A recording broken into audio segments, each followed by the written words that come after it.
कभी किसी फिल्म को देखते टाइम ऐसा लगा है आपको, यार ये फिल्म नहीं बननी चाहिए थी, मतलब बन भी गई तो सेंसर बोर्ड से पास कैसे हो गई। मलयालम सिनेमा फेमस है अपनी थ्रिलर मूवीज के लिए, लेकिन इस बार इन लोगों ने ऐसा हिम्मत वाला काम किया है कि आप कंफ्यूज हो जाओगे मुंह छुपाना है या ताली बजाना है। नारी बेटा ये फिल्म थिएटर के बाद अब सीधा आपके घर OTT पे रिलीज हो चुकी है। सोनी लिव पे फिल्म को हिंदी डबिंग के साथ साथ मल्टीपल लैंग्वेजेस में भी देख सकते हो।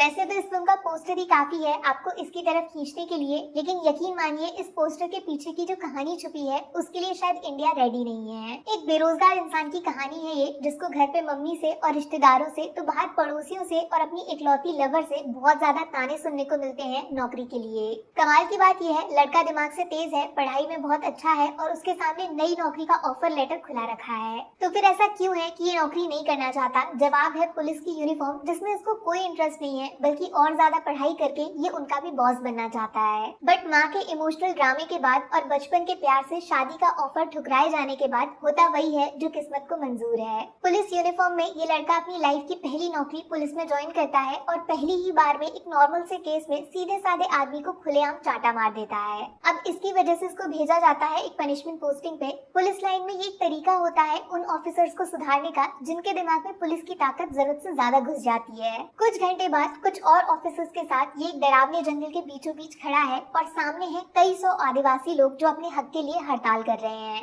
मतलब एक तरफ जंगल में रहने का डर, दूसरी तरफ जंगली जानवरों का शिकार बनने का डर और सामने ये आदिवासी लोग जो शायद अपनी आखिरी सांस तक इसी जंगल में बैठे रहेंगे लेकिन झुकेंगे नहीं। फिर होता है कुछ ऐसा जो किसी ने नहीं सोचा था। ऊपर से खबर आती है ये आदिवासी अपने बीच कुछ ऐसे हथियार छुपा रहे हैं जो न सिर्फ पुलिस बल्कि गाँव के बाकी लोगों की जान पे खतरा बन सकते हैं। एक सीक्रेट मिशन पे कुछ ऑफिसर्स जाते हैं और इन हथियार का पता लगाते हैं, बट रात के बाद अगली सुबह कुछ ऑफिसर्स ऐसे भी होते हैं जो वापस नहीं आते, मिलती है तो सिर्फ उनकी लाश। कोई जंगली जानवर या फिर आदिवासियों का डर, किसने ली है लोगों की जान, इस पूरे केस का जवाब सिर्फ उसी इंसान को पता चल जाता है जो इस नौकरी में कभी आना ही नहीं चाहता था। लिटरली बहुत हिम्मत चाहिए ऐसा क्लाइमेक्स दिखाने के लिए जो फिल्म से बाहर निकल के रियल लाइफ में पूरे सिस्टम पे न सिर्फ सवाल खड़ा करके उसको इस तरह एक्सपोज कर जाए। आप यकीन नहीं करोगे कैसे एक सीधा साधा आदमी इस डरावने जंगल के बीचों बीच अपने देश का सबसे बड़ा धोखा एक जज के सामने लेकर आता है। इस फिल्म का सबसे बड़ा गेम छुपा है इसके कैरेक्टर्स में, जिनको कुछ इतनी चालाकी से बदला जाएगा जिनके सामने बेचारा गिरगिट भी शर्मा जाएगा और आपका मुंह खुला का खुला रह जाएगा।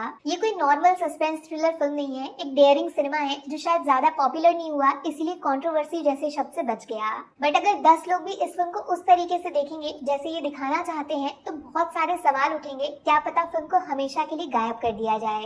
ये सब हो उससे पहले आपको एक बार जरूर इसको मौका देना चाहिए, बट हाँ एंटरटेनमेंट वाली ऑडियंस को दूर रहना पड़ेगा क्योंकि इस फिल्म में सिर्फ तगड़ा कंटेंट मिलेगा। 5 में से 3.5 स्टार्स मिलेंगे। Story, presentation, Tovino Thomas acting और जबरदस्त क्लाइमैक्स। नेगेटिव्स में सस्पेंस बनाने का तरीका थोड़ा कैजुअल था और एंडिंग बहुत फास्ट बहुत जल्दी हो गई। मास सिनेमा बहुत हो गया, कुछ क्लास में हट के देखना है तो सोनी लिव पे इस फिल्म को एंजॉय कर सकते हो।